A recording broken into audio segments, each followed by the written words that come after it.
if you are starting in your mid-30s, does the 25% rule still apply, or do you need to increase that to quote-unquote catch up for the years within the decade that you've missed? And I mean, she's talking about investing here. So she's mid-30s, starting now.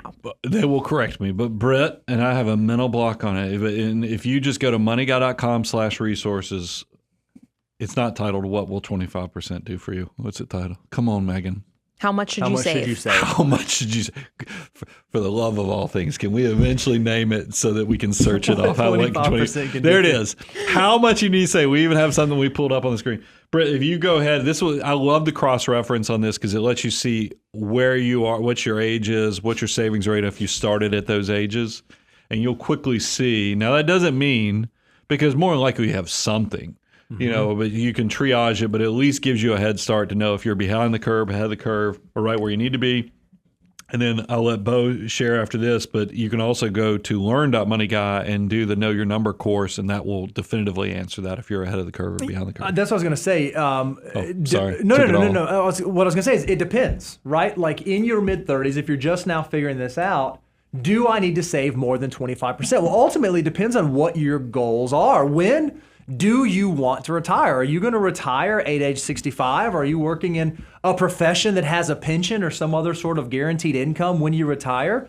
All of those things will really dictate whether you know if you actually are behind the curve. Here's a good piece of news that we know.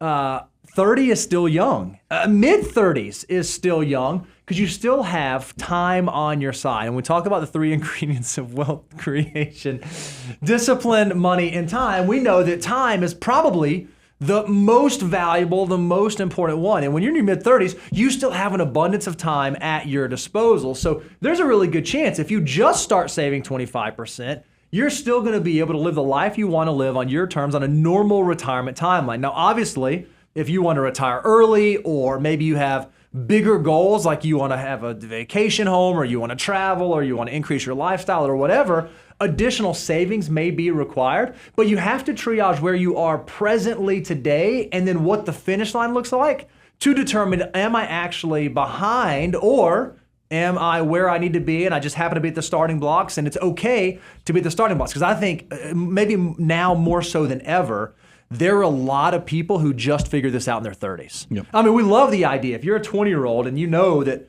$1 can turn into $88, that is incredible. But I think a lot of people don't figure this out until their late 20s or early 30s. And that's why the 25%. And by the way, don't forget, if your household income is under $200,000, you can count that employer match.